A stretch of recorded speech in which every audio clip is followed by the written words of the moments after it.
बेहद स्वागत है जी सभी स्टूडेंट्स का, एक बार फिर हाजिर हैं। बड़ा इंपॉर्टेंट टॉपिक है। बहुत सारे ऐसे स्टूडेंट्स हैं जो 21 पास आउट हैं, 22 पास आउट हैं और जिनके लिए अब ऑस्ट्रेलिया के किसी भी कॉलेज से एडमिशन और डेफर ऑफर लेटर या डेफर लेना बड़ा मुश्किल है। मतलब वो स्टूडेंट्स जिनको अभी ऑस्ट्रेलिया मुश्किल है, उनके लिए न्यूजीलैंड कैसे एक अच्छी ऑप्शन बन सकता है, कैसे वो अभी न्यूजीलैंड जा सकते हैं। और जैसे पिछले शो में भी वीना मैम ने हमें बताया कि अगर स्टडी लोन स्टूडेंट्स करते हैं तो फंड्स शो करने की ज़रूरत नहीं है। स्टडी लोन को इमीडिएट आप अगर ले लेते हैं तो फिर पुराने फंड्स की भी न्यूजीलैंड में ज़रूरत नहीं है।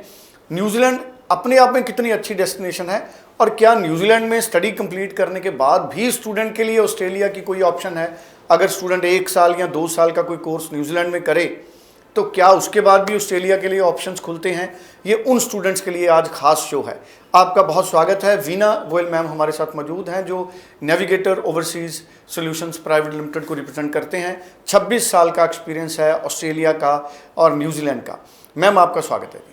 नमस्कार।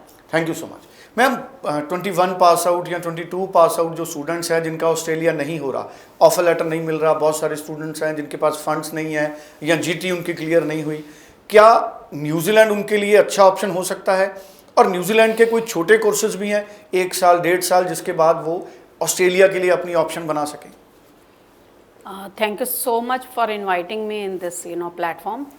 मैं आपको ये बताना चाहूँगी कि जो बच्चे 21 22 पास आउट हैं, ज़्यादातर जो अब बच्चों की इंक्वायरीज आ रही हैं वो 22 पास आउट जो कि जीटी जिनका क्लियर नहीं हुआ, या काफ़ी सारे ऐसे फ़ोन आ रहे हैं जो लोकल एजेंट्स को दे के और उनका मतलब किसी ना किसी हिसाब से उनका मतलब वो फंस गए हुए हैं केसेस उनके। और अब जो है ऑस्ट्रेलिया जो है सबको ही पता है कि +2 के बाद 12th के बाद 1 ईयर से ज़्यादा गैप वो एक्सेप्ट नहीं करते हैं। तो ये बच्चों के लिए एक बड़ी स्ट्रगल है, पढ़ना चाहते हैं। लेकिन मेरा एक क्वेश्चन है आपको कि आप पढ़ने जा रहे हो, एक पर्टिकुलर कंट्री में जा रहे हो, अगर कंट्री क्राइम फ्री है, क्लाइमेट अच्छा है, तो आप इसीलिए उसको देख रहे हो। लेकिन अगर आप ये सोच के जाते हो कि मेरा रिलेटिव वहाँ है इसीलिए मैंने जाना है, और उस चक्कर में अगर आपका प्रोफाइल नहीं बन रहा है तो आप ज़बरदस्ती अपने पैसे ख़राब कर रहे हो, उसका कोई यूज़ नहीं है। आपका अगर प्रोफाइल ख़राब हो जाता है वो आपके पैसे का भी नुकसान है और आपको भी डीमोटिवेट कर रहा है। तो जो भी बच्चों का बाई चांस कोई रिजेक्शन हुआ है या केस निकल नहीं पाया है तो वो सब न्यूजीलैंड या और बाकी कंट्रीज़ कर सकते हैं। लेकिन न्यूजीलैंड क्योंकि ऑस्ट्रेलिया के बिल्कुल साथ है, इसलिए हम आपको न्यूजीलैंड का गाइड कर रहे हैं। सेकंड, न्यूजीलैंड में जो फीस है वो आफ्टर वीज़ा जानी है, उससे पहले खाली एक पीसीसी और मेडिकल जानना है। तो ये कुछ चीज़ें हैं जो कि एक न्यूजीलैंड को स्टडी वीज़ा के लिए एक अच्छा डेस्टिनेशन बनाती हैं, जो एक जिसको फर्स्ट प्रेफरेंस स्टूडेंट की जो है वो बनाती हैं। क्लाइमेट वाइज देखिए कि वो वेदर जो है वो ऑस्ट्रेलिया से मच बेटर है, मतलब बहुत अच्छा वेदर है न्यूजीलैंड का। अब आप ये कहेंगे कि न्यूजीलैंड में अगर रिजेक्शन हो गया तो भी दे आर सो ऑनेस्ट कि आपने अगर उनको ऑनेस्टली बोल दिया मेरा रिजेक्शन हो गया, उनको कोई प्रॉब्लम नहीं है। लेकिन खाली आपको जो अगर ऑस्ट्रेलिया में या किसी और कंट्री में आपने जो कोर्स लिया था, कोर्स आपको वो ही चूज करना पड़ेगा न्यूजीलैंड में। अच्छा, अगर ऑस्ट्रेलिया में जिस कोर्स की रिफ्यूजल आई है वही कोर्स आप न्यूजीलैंड में चूज करेंगे? बिल्कुल। आप कोर्स चेंज नहीं कर सकते, नहीं तो आपको जेन्युइन स्टूडेंट की उसमें खाली इनका एक यही है कि you can not change your course. जैसे कि कनाडा में आप 10 बार भी कोर्स चेंज कर लो, उनको कोई दिक्कत नहीं है।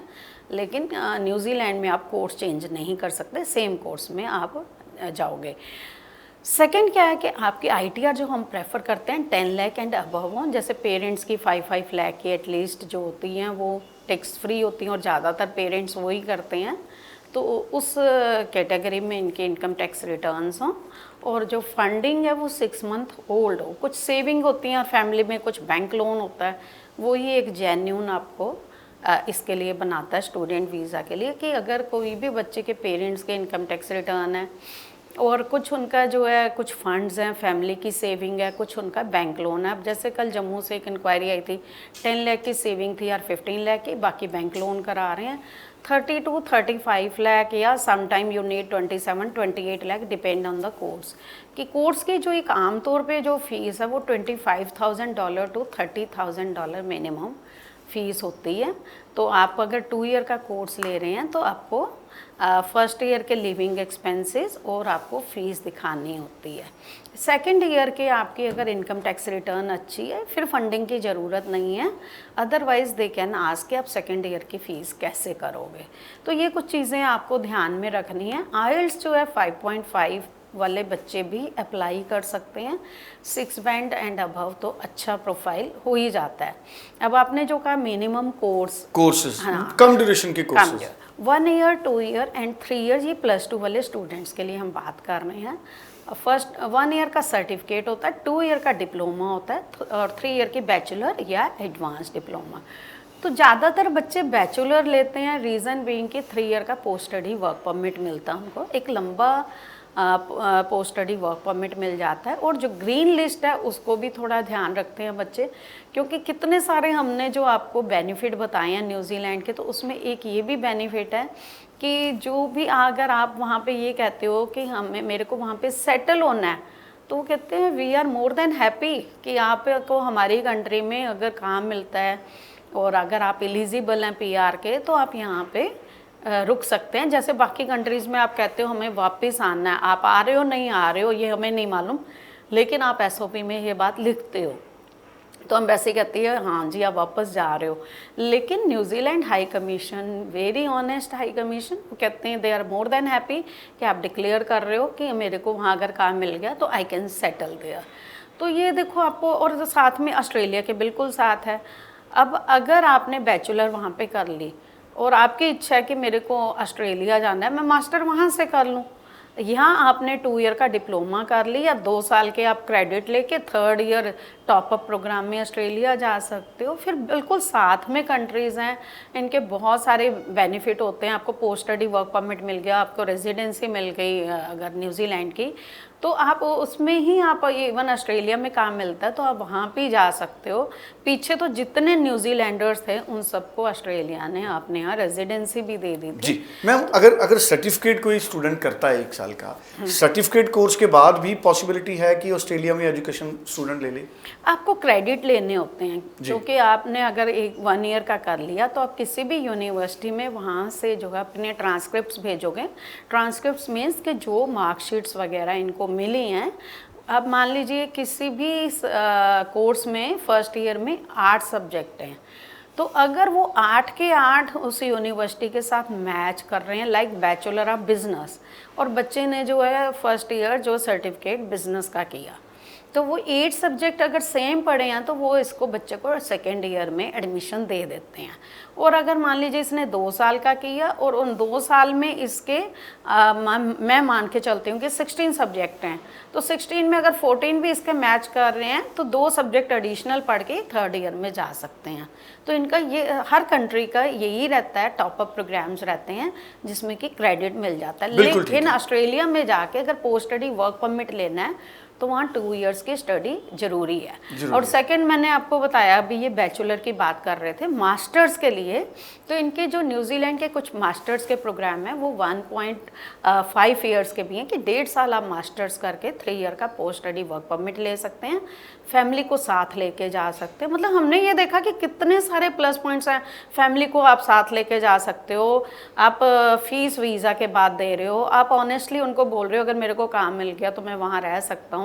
तो इससे अच्छा मेरे ख्याल इतने सारी फैसिलिटीज़ किसी और कंट्री में नहीं मिलती हैं। बिल्कुल। सो 10+2 के बाद आप जेन्युइन तरीके से न्यूजीलैंड के लिए अप्लाई कर सकते हैं, स्टडी लोन से जा सकते हैं। और अगर Australia 21 pass out, 22 pass out, तो ऑस्ट्रेलिया में 21 पास आउट, अगर 21 पास आउट से पुराने स्टूडेंट हैं, 19 पास आउट हैं या 20 पास आउट हैं, क्या वो भी न्यूजीलैंड के ज़रिए जा सकते हैं? अगर गैप जस्टिफिकेशन स्टूडेंट्स के पास है, प्रॉपर है जी, कि ये गैप क्यों आया, वो जॉब कर रहे हैं, सैलरी स्लिप्स है, अपॉइंटमेंट लेटर्स हैं, या कुछ भी कोई डिप्लोमा की है, मतलब कुछ भी अगर उनके पास गैप जस्टिफिकेशन है तो वो जा सकते हैं। लेकिन हमारी कोशिश होती है 2 से 3 साल से ज़्यादा गैप वाले बच्चों को, अगर जब तक कि उनका बहुत स्ट्रांग रीजंस ना हो तब तक हम नहीं, क्योंकि we don't want to waste their time and our time as well. जी चलिए, thank you so much. So बड़ी अच्छी ऑप्शंस आज वीना मैम ने हमको बताई हैं।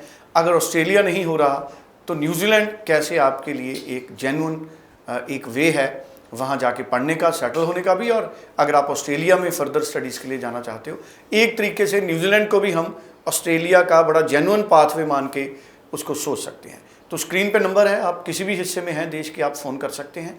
ऑनलाइन भी वीना मैम से बात कर सकते हैं। Thank you so much. Thank you.